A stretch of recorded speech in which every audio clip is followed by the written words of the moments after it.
안녕하십니까. 감사스마일입니다. 3월 28일 아침 방송 즐겁게 한번 해보겠습니다. 사실 3월 28일 아침이 아니고요. 3월 26일 제가 일정이 하나 있어서 28일 아침에 방송을 못할 것 같아가지고 이틀 먼저 방송을 먼저 합니다.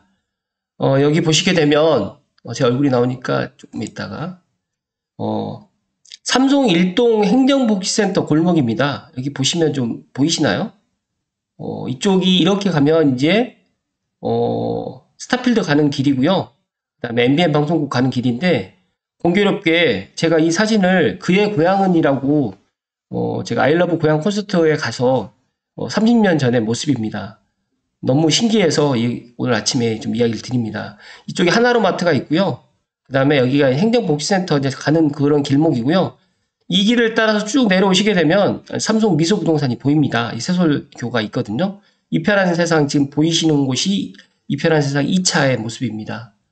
아무튼 너무 신기해가지고 오늘 아침에 좀 말씀을 드리고 방송을 시작하겠습니다. 그리고 한 가지만 더 이야기를 드리면 여기 보시면 일산보다 더 가까운 곳 보이시나요? 일산보다 더 가까운 고향 화정지구. 이때 분양을 받으시는 저희 감사스마일 TV 애청자분도 계시겠지만 여기 보시면 일산에서 고향 화정까지 5km고요. 고향 화정에서 서울까지가 15km라고 지금 이렇게 했네요. 이 신문이 93년 8월 14일입니다. 제가 93년도 8월 14일이면 제가 고등학교 3학년 때 걸로 지금 기억이 됐는데 참 시간이 참 많이 흘렀군요. 여기 보시면 교통 환경 조건 해가지고 이렇게 신문, 고향신문에 이렇게 기사화 됐었네요. 아무튼 이 이야기를 오늘 좋은 글 대신해서 이야기를 드리고 아침 방송 시작해 보겠습니다. 오늘 방송할 주제는 부동산 인사이트 빠시용님의 30만 가구에 10만 추가 일기 신도시 재건축 주목하라 라는 빠시용님의 블로그 글을 토대로 제가 이야기를 좀 드려볼 수 있도록 하겠습니다. 제가 얼굴이 좀 나오면 조금 글을 보는데 좀 불편하니까 조금 이따 나올 수 있도록 하겠습니다. 분당, 일산, 평촌 3번 중동이 일기신도시라는 건 다들 알고 계실 거고요. 특별법으로 용적률이 500%까지가 앞으로 올라갈 가능성이 있다라고 지금 이야기를 합니다. 이거 관련해가지고 이제 윤석열 정부에서 부동산 정책에 있어서 공급만큼은 이전 정부 대비 파격적인 행보를 진행할 가능성이 높고요. 문재인 정부에서 이미 시행하고 있는 3기 신도시라든지 3080 플러스 공급 계획뿐만 아니라 그 이상의 공급 대책이 추가될 것으로 지금 판단을 하고 있습니다.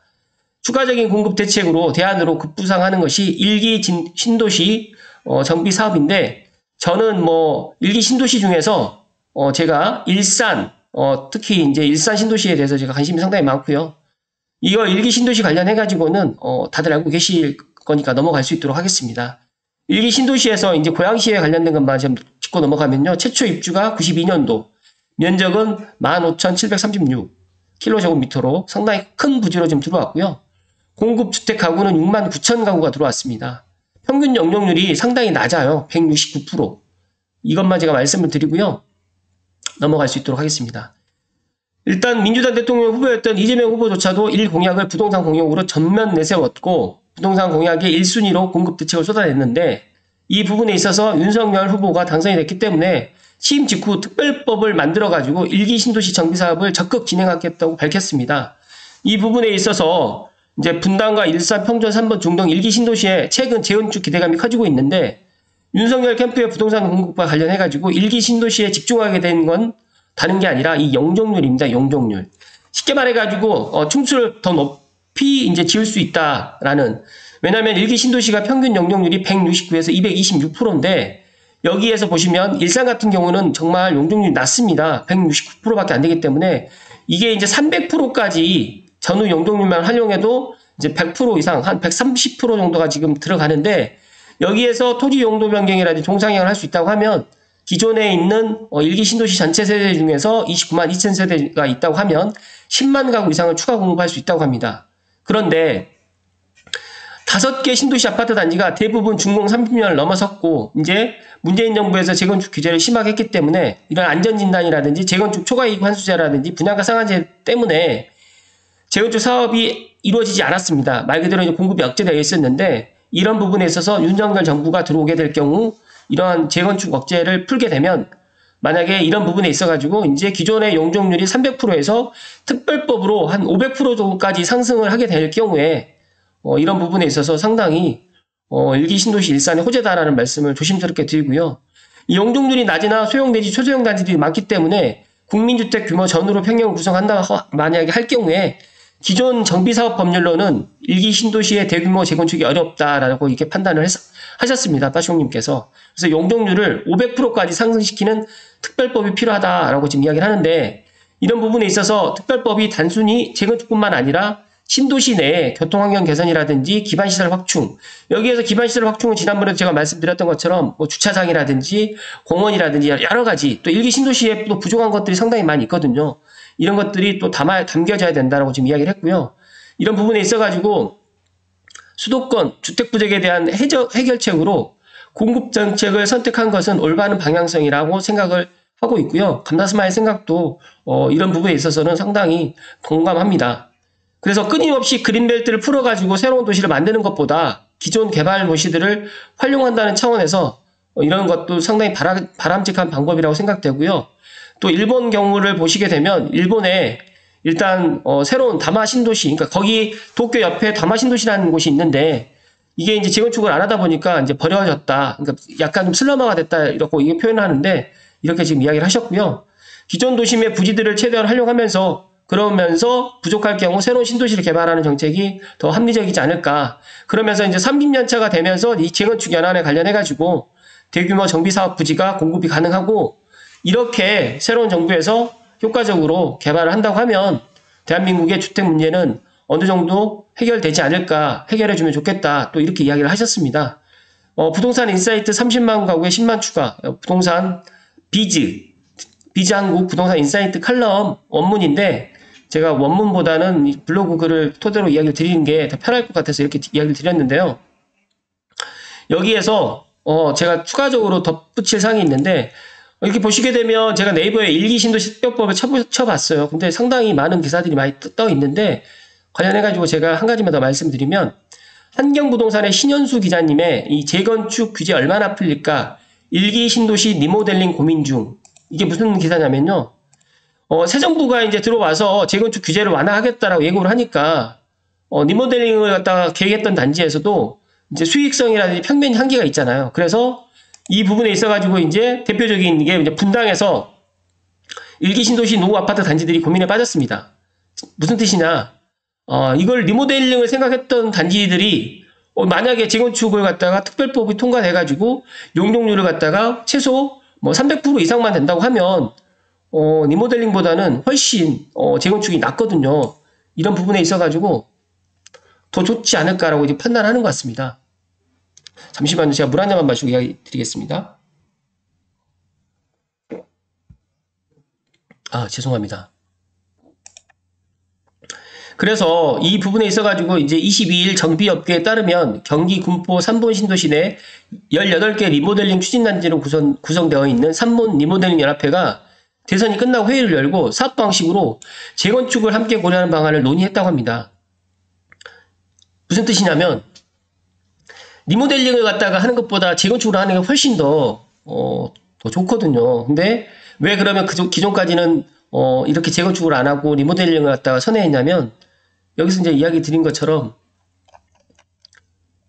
용적률 때문에 300% 이 전후로 하게 되면 용적률이 안 나오거든요. 이제 이런 것들 때문에 그리고 또 추가적으로 여기 보시게 되면 재건축 초과 이익 환수제라든지 분양가 상한제, 그 다음에 안전진단 이런 것들을 상당히 까다롭게 했기 때문에 안 했었거든요. 그런데 이게 지금 새로운 정부가 들어선다라고 하고 또 새로운 정부에서 이렇게 완화하겠다라고 지금 이야기를 하니까 고민에 빠진 거죠. 근데 사람이다 보니까 뭐 만약에 제가 이런 입장이라고 하면 저도 마찬가지로 고민이 될 것 같습니다. 그래서 일기 신도시 특별법 제정 과정을 체크하면서 단지별로 재건축 추진 가능성을 닫아놓지 않기로 뜻을 모았다고 이야기를 합니다. 그렇다고 하면 일산에도 제가 알고 있기로 지금 리모델링을 시작을 하려고 준비하는 단지들이 있는데 또 일산에 있는 이런 리모델링 추진위원회 같은 경우도 아마 제 방송을 들으시지는 않겠지만 만약에 제 방송을 들으시는 분들은 다시 한번 리모델링보다는 일단 재건축으로 또 선회할 수도 있지 않을까. 그렇게 해서 이번 정부, 윤석열 정부에서 리모델링은 재건축의 겹겹이 규제를 피할 수 있는 정비 방식으로 인기를 끌었고요. 준공 후 30년이 지나고 안전진단에서 D등급 이하를 받아야 하는 재건축과 달리 리모델링은 준공 15년, 안전진단 B등급 이상이면 추진할 수 있었기 때문에 조합 설립을 위한 주민 동의율도 재건축보다 낮았고 재건축 사업의 가장 큰 걸림돌 중인 초과이익 환수제도 리모델링은 제외가 됐기 때문에 이렇게 많이 했었는데 이런 부분에 있어가지고 이제 윤단선이 재건축 규제를 완화할 거라는 기대가 커지면서 분위기가 완전 달라졌다라는 이 기사입니다. 이 기사 내용이 3일 전 기사인데 아마 이제 이게 재건축 관련해가지고 이제 계속적으로 이제 나오다 보니까 일기 신도시에 있는 이런 재건축을 할까 리모델링을 할까 하는 단지들이 제가 판단했을 때는 리모델링보다는 재건축으로 많이 돌아서지 않을까. 그런 거 관련해가지고 또 새로운 정부에서 이 부분에 있어서 어떻게 또 대처를 할 것인지 상당히 또 감사스마일 궁금해지네요. 역세권 재건축 단지는 상환 용적률을 최고 500%까지 올리겠다는 내용도 있기 때문에 특히 역세권에 리모델링을 하려고 했던 단지는 제가 판단했을 때는 리모델링 안 할 것 같습니다. 그래서 이런 것들도 한번 눈여겨보시면 좋을 듯 하고요. 다만 속도가 빠른 리모델링을 그대로 추진하는 것이 낫다는 의견도 있고 평촌, 향촌, 현대 4차 리모델링 조합은 최근 조합원에게 용적률이 올라간다고 해도 그에 따른 기부 체납이라든지 주거 개선성을 고려할 때 아직 재건축으로 하는 게 재건축 바꾸는 게 낫다고 판단하기 어렵다라고 또 이야기도 했다고 합니다. 그러나 감사스마의 생각은 리모델링보다는 저는 재건축이 이왕이 만약에 똑같은 조건이라고 하면 저는 리모델링보다는 재건축이 더 낫다라는 말씀을 조심스럽게 드리고 왜냐하면 리모델링을 갖다 하는 데 있어가지고 한계가 있거든요. 근데 재건축은 아예 부수고 새로 짓기 때문에 그렇게 된다고 하면 시간이 더 걸리고 또 예를 들어서 여러 가지 또 상황이 달라질 수 있겠지만 저는 일기 신도시 특별법이 만약에 제정된다고 하면 저는 이런 부분에 있어서 더 낫지 않을까. 그리고 빠슈님이 말씀하셨던 것처럼 윤석열 정부에서 이런 재건축 억제책을 풀고 공급으로 또 전환하고 더 나아가서 이제 기존 도심에 있는 일기 신도시 특별법을 갖다가 제정하면서 기존에 있는 부지들을 최대한 활용하는 게 더 좋지 새롭게 그린벨트를 풀어가지고 거기에 택지지구를 조정하는 것보다는 더 낫지 않을까라는 그런 이야기에 저도 동감합니다. 그래서 일기 신도시 지금 보시면 이제 일산도 있지만 고양시 같은 경우에는 화정과 횡신도 있기 때문에 저는 화정 횡신이 이제 10년이 더 예를 들어서 지금부터 더 시간이 더 지나간다고 하면 또 재건축과 리모델링 이슈가 계속적으로 나올 겁니다. 그렇기 때문에 이런 부분에 있어서 저는 이번에 일기 신도시 특별법이 제정이 돼서 이런 부분에 가지고 합리적으로 갔으면 하는 게 제 개인적인 바람이기 때문에 이런 것들을 또 이야기를 드리려고 오늘 이야기를 좀 드렸습니다. 앞서서 이야기 드렸던 것처럼 30년 전에 고양시가 이제 92년도에 최초에 입주를 해가지고 어떻게 보면 참 시간이 벌써 훌쩍 지나서 지금 거의 지금 92년도면 2002년, 2012년, 2020년 30년이거든요. 그렇기 때문에 이제 이 일기 신도시가 이제 30년에 넘어가게 되면 이런 또 주거 환경이 지금하고는 또 많이 달라져 있기 때문에 뭐 리모델링을 하든 재건축을 하든 어떻게든 이거를 해야 된다는 말씀 다시 한번 드리고 그렇다고 또 일기 신도시를 갖다가 이런 것들을 정비 사업을 갖다 진행하지 않고 그대로 방치를 하게 된다고 하면 다음 세대가 또 힘들어지기 때문에 이런 것들은 지금부터 논의가 돼야 되는 게 맞다라고 저는 판단합니다. 그래서 특히 일기 신도시에 감사스마일이 거주하고 있는 고양시 일산뿐만 아니라 화정과 횡신, 원당 이쪽 같은 경우에도 이런 일기 신도시 특별법이 새로운 정부에서 통과가 돼서 이런 것들이 많은 시민들에게 또 돌아갈 수 있는 혜택이라든지 이런 것들이 또 좋은 주거 환경에서 지낼 수 있는 것들이 되었으면 하는 게 제 개인적인 바람이고 더 나아가서 고양시가 더 발전될 수 그렇게 된다고 하면 고양시가 또 균형 발전이 또 이루어진다는 말씀을 드립니다. 제가 이 사진을 보니까 진짜 너무 신기합니다. 감사스마일이 진짜 이 길을 계속 걸어 다니거든요.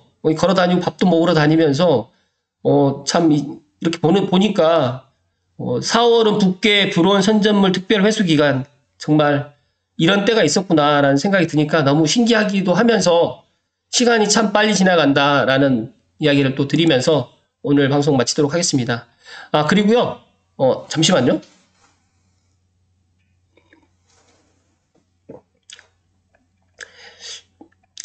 감사스마일에게 일단 뭐 여러 가지로 이제 의문을 주시고 문의 주신 분들이 많이 계시는데 정말 진심으로 감사드리고요. 근데 감사 스마일이 이제 부탁의 말씀을 뭐한 가지만 드리면, 물론 제가 뭐, 많은 분들께 개인적으로 이제, 이야기를 갖다 못 드리는 부분도 없지 않아 있어서 죄송하지만, 그래도 이제, 저에게 상담을 갖다 희망하시는 분들 계시면, 미리 연락을 좀 주시고, 또 문자나 아니면 뭐 카톡을 주시고, 이렇게 또 내방을 좀 해주시라는 말씀을 다시 한번 드리고요. 또, 저는, 그러니까 제 방송을 보시는 분들은 많지 않습니까? 근데 저는 한 사람이고 제가 또 일을 하다 보면 그런 것들이 좀 약간 좀 기대에 못 미칠 수가 있습니다. 그래서 정말 조심스럽게 이야기 드리는 건데 제가 저에게 이제 전화로 문의 주신 분들이 이제 정말 많습니다. 진심으로 감사드리고요. 근데 제가 전화 상담은 하지 않는다라는 말씀을 다시 한번, 그리고 제가 이야기 드렸던 영상들을 예를 들어서 관련돼 가지고 한번 찾아보시면 그런 것들이 있으니까, 그리고 정말 나는 정말 이런 거를 직접 들어야 되겠다라고 생각하시는 분들은 삼성 미소부동산 삼성역에 있습니다. 그냥 찾아오셔가지고 저가 없을 수도 있기 때문에 미리 상담 예약을 꼭 좀 해주시고 방문을 해주시면 더 고맙겠다는 말씀을 끝으로 드리면서 오늘 방송 마치도록 하겠습니다. 새롭게 시작하는 한 주 또 건강하시고 행복한 일만 가득하십시오. 가득하십시오. 네, 고맙습니다.